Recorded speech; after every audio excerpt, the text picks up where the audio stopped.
So yesterday, you guys were simplifying quadratic expressions with like the double distribution, which is sort of the basics of how quadratics will work with the algebra of it all. But now we're going to go over how to find the solutions to a quadratic, and we are going to do that with factoring. And here's a nice little list that you can jot down or take a picture of. This is going to be the steps we will follow throughout a lot of our factoring. So first, one side must equal 0. This side's already equal to 0 in my first example, so we're good to go on step 1. Check. The squared variable, no matter what letter we're using, so x squared, v squared, b squared, n squared. Remember, squared just means that a variable has an exponent of 2 floating up top there. So your squared variable, whatever letter we're using, should only have the invisible 1 out front. So remember, if there's ever just a variable with nothing out front, we assume there's a hidden 1 out there. So in our first example, my squared variable that has an exponent of 2 has that invisible 1 out front. So step 2 is also done. Next week, we're going to go over examples when you can't get rid of that invisible 1 and it does have a number. So now we're going to set up the box in the X puzzle to sort of break it down into its smaller pieces and to its factors. So I'm going to go ahead and do the box here because my first 2 steps are ready to go. Whatever your squared variable is going to go into your top left box. And whatever number is just naked, there's no variable attached, will go into your bottom box. And make sure you include the sign so you know if that was positive or negative. And now we have to figure out how are we going to split up that 8n into these 2 boxes over here.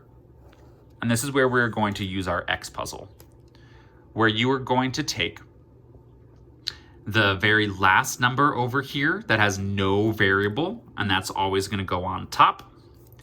And then whatever number is with that center variable that we're trying to split up for our final 2 boxes, that positive 8 will go in the bottom. And now we want to figure out what 2 numbers will multiply to the top number and combine to the bottom number, meaning adding or subtracting. So the best way to figure out this puzzle is to start figuring out ways to multiply to the top number and then check if they add or subtract to the bottom number. That's a weird M, combine. So the easiest way to multiply to any number is 1 times itself. 1 times 12 is 12. 1 plus 12 is 13, so it doesn't work. Let's try another way to multiply to 12. I know 3 times 4 is 12. 3 plus 4 is 7. That doesn't work. I know 2 times 6 is 12. 2 plus 6 is 8. So I believe I just found the answer to my puzzle, because these 2 numbers multiplied to that top number 12, and they combined, meaning they added or subtracted down to that 8.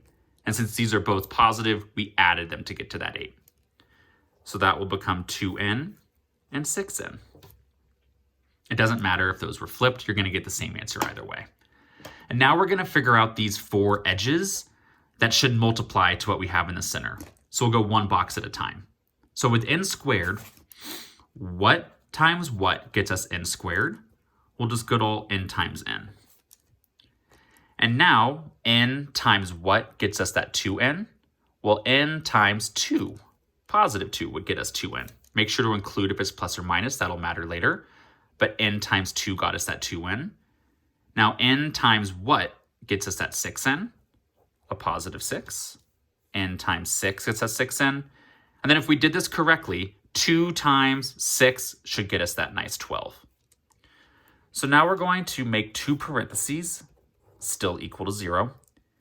We'll take whatever we got on top in one of the parentheses, and whatever we got on the side will go into the other parentheses.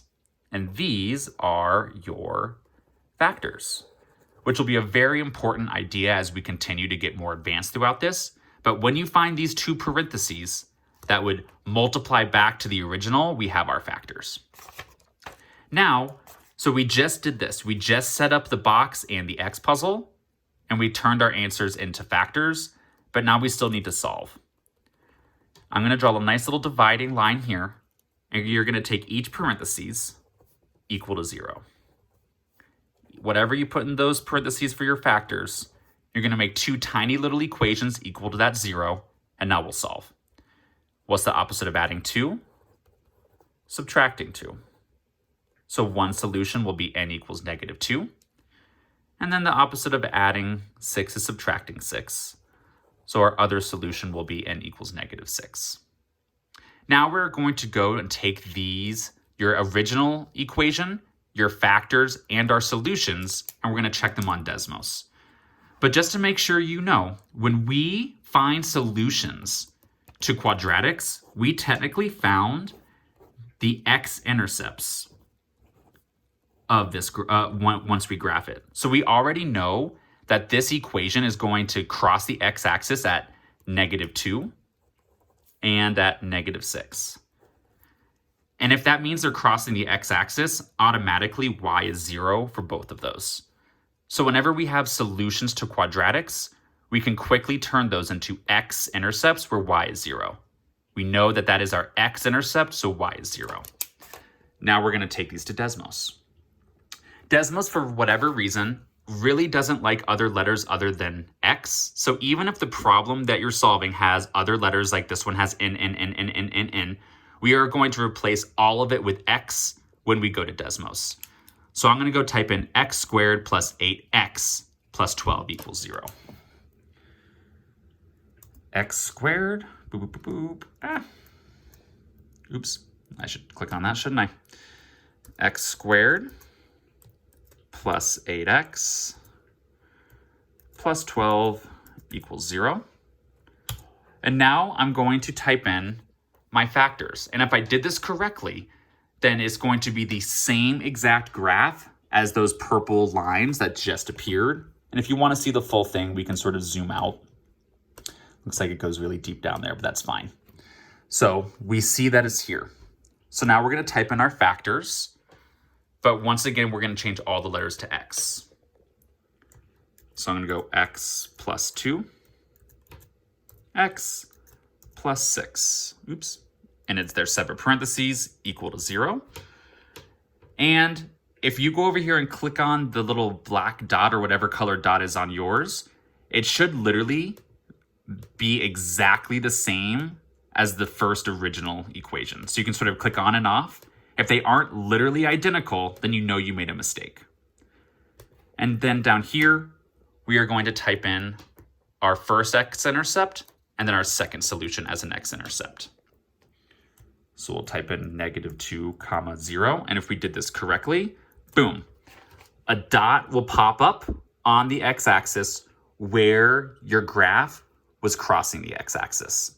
So since that little dot appeared where the graph also crossed, we know we're correct. If we had, for instance, thought the answer was +2, you would see that the dot is not crossing the same spot as your graph, so you know you made a mistake. But since my dot was on the same spot as the graph crossing the x-axis, we know we're correct. And then we'll graph our second one, -6, 0.